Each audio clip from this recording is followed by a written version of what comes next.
तूफान अल-अक़सा operation, Israel और फ़लस्तीन में हलाकतों की तादाद 1100 से बढ़ गई। इसराइली फ़ौज के गज़ा पर अली असुबह ताज़ा हमले।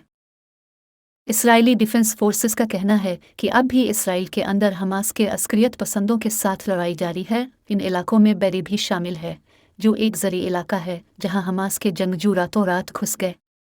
IDF ने कहा कि बहुत से अस्करियत पसंद मारे जा चुके हैं, लेकिन दीगर अब भी कबूतर्स में घरों में छुपे हुए हैं। लेफ्टिनेंट कर्नल रिचर्ड हिचक ने सहाफ़ियों के साथ ब्रीफिंग में कहा कि इस ऑपरेशन का दायरा कुछ बिल्कुल मुख्तलिफ है। चीज़ों को दिफाई अंदाज में वापस लाने में हमारी तवक्को से ज़्यादा वक्त लग रहा है। इसराइल का कहना है कि हमलों में अब तक इसके 700 से ज़ायद शहरी हलाक हो चुके हैं, जबकि फ़लस्तीनियों का कहना है कि गज़ा पर इसराइली हमलों में कम अज़ कम 413 अफराद हलाक हुए हैं। इसराइली हुकूमत के मुताबिक हमास ने 100 इसराइली फ़ौजियों और शहरियों को यरगमाल बनाया। हमास ने शनिचर की सुबह इसराइल में रॉकेट हमले किए थे और उसके मुसल्लह अफराद इसराइल में दाखिल हो गए थे। ये गुज़िश्ता दहाइयों में सबसे ज़्यादा कशीदा सूरत हाल है। इसराइली फ़ौज ने मज़ीद कहा कि उसने गज़ा में 1000 से ज़ायद अहदाफ पर हमले किए हैं। इतवार को भी रात भर गज़ा पर इसराइली रॉकेट हमले जारी रहे हैं। इसराइली फ़ौज के तर्जुमान ने कहा है कि मुल्क हालत जंग में है। हमास से इसराइली इलाकों और लोगों का कंट्रोल वापस लेने के लिए कोशिशें जारी हैं। अमेरिका ने इसराइली में मुतअद्दिद अमरीकी शहरियों की हलाकत की तस्दीक की है और इसराइल के लिए जंगी साजो सामान भेजकर और ख़ित्ते में अफ़वाज को बढ़ाकर हिमायत का ऐलान भी किया है। आलमी रहनुमाओं ने हमास के हमले और इसराइल की जवाबी कार्रवाई पर मुख्तलिफ रद्द-ए-अमल का इजहार किया है। अमेरिका सदर जो बाइडन का कहना है कि इसराइल के लिए उनके मुल्क की हिमायत चट्टान की तरह ठोस और अटल रहे। अमेरिका ने इसराइल के मदद के लिए ख़ित्ते में बहरी जहाज़ और हवाई जहाज़ तैनात किए हैं और कहा है कि वो इसराइल को इजाफी जंगी साजो सामान भेजेगा। बरतानिया वज़ीर आज़म ऋषि सुनक ने बनियामिन नेतन्याहू की भरपूर हिमायत का वादा किया है। उन्होंने कहा कि हम हर मुमकिन मदद करेंगे। ईरान सदर इब्राहिम रईसी ने कहा कि ईरान फ़लस्तीनियों के अपने दिफा के हक़ की हिमायत करता है और ख़बरदार किया कि इसराइल को कई सालों से ख़ित्ते को ख़तरे में डालने के लिए जवाबदेह होना चाहिए। हमास को ईरान की हिमायत हासिल है। चीन बीजिंग ने दोनों फ़रीक़ों से तहम्मुल से काम लेने और फौरी तौर पर जंग बंदी का मुतालबा किया है।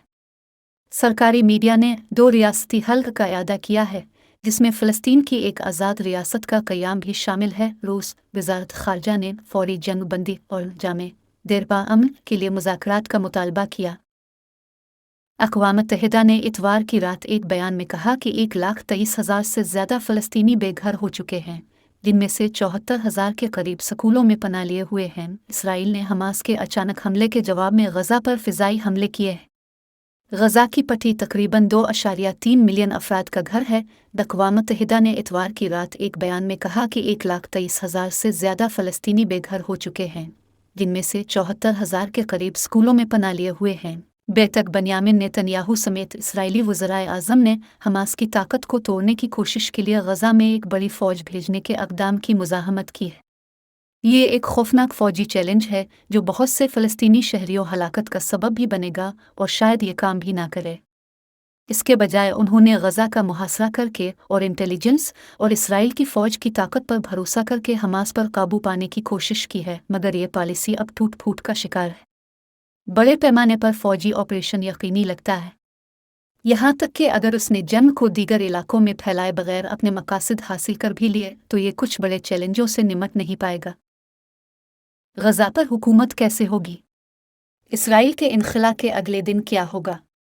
फ़ौजी ताकत काफ़ी नहीं है। तवील मुद्दती इस मुहलिक तनाज़ा की बुनियादी सियासी वजूहात को हल करने की ज़रूरत है। अगर नहीं तो मज़ीद नस्लें खूनरेज़ी और दर्द की सज़ा भुगतेंगी। अक़वाम मुत्तहिदा ने इतवार की रात एक बयान में कहा कि गज़ा का वाहिद पावर प्लांट, जो इस वक्त इलाके में बिजली का वाहिद ज़रिया है, का ईंधन चंद दिनों में ख़त्म हो सकता है। बयान में कहा गया कि मुकम्मल ब्लैकआउट कई ज़िंदगियों को ख़तरे में डाल सकता है। याद रहे कि गज़ा की पट्टी की आबादी तकरीबन 23 लाख है। गज़ा तवानाई के लिए इसराइल पर बहुत ज़्यादा इन्हिसार करता है।